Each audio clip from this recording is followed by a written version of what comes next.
Ezekiel Elliott, or Zeke, is still a free agent after the Dallas Cowboys released him at the end of March.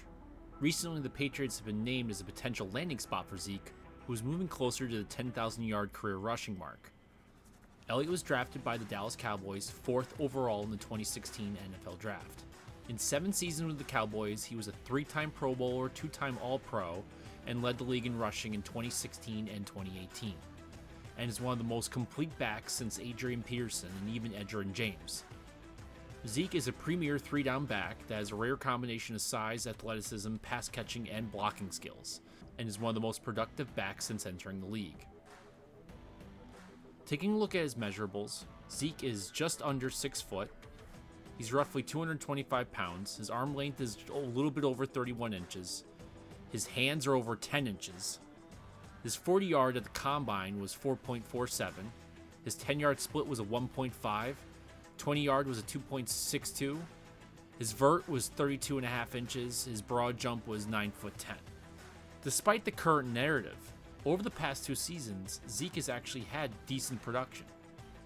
Despite dealing with lingering knee and ankle injuries during the 2021 season, Elliott was still able to start all 17 games and rushed for over 1,000 yards, with 10 touchdowns, 237 carries, along with 47 receptions for 287 yards and 2 touchdowns.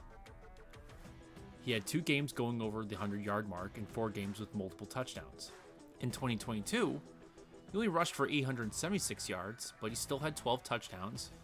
He had 3.8 yards per attempt. He had 34 missed tackles, and he was still averaging 2.74 yards after contact per attempt. In terms of receiving, his targets were down to 23 for the season, and he pulled in less than 100 yards. The big concern is really Zeke's injury history, which has been notable, yet he hasn't really missed a lot of games. During his tenure at the Cowboys, the player is most susceptible to knee injuries. He had knee strain in 2016 and 2021, and then he had an MCL strain last year on October 23rd, which forced him to miss 2 games. During the 2021 season, Elliott played through a partially torn PCL for most of the season, yet he still tried eking out 50 yards a game for the last 12 games. Now, unfortunately, Zeke playing through all these injuries meant that he wasn't getting the proper recovery, which might be the reason why we see this physical decline. So if Zeke was really looking to come back, it'd probably be in some sort of support backup role. Why would the Patriots want him?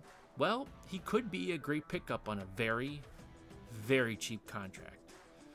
Bill has been known to do this with numerous star players that were fading and gave them a shot at the team. Some did well, and others got cut.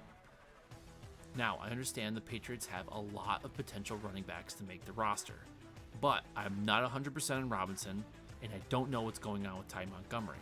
The Patriots were rumored to be interested in getting Bijan and Jameer in the draft, so it's clear they're looking for another back. Adding Zeke would be a viable option, and his numbers are still solid. In fact, last year would have been probably his best rushing year in a few seasons if he didn't get injured. I wouldn't mind seeing Zeke come in at a goal line or 3rd and short situations to pound the ball in. Zeke is still one of the best yards after contact rushers and had 0 fumbles last year. Plus, Zeke is one of the better pass blocking running backs. In addition, he has a decent track record as a pass catcher. I'm not saying I'm all in on Zeke, but I would trust his ability to still perform versus Robinson, who's working on an Achilles, and Montgomery's mystery ankle situation. Moreover, having a name like Zeke coming into camp brings some additional buzz and entertainment value.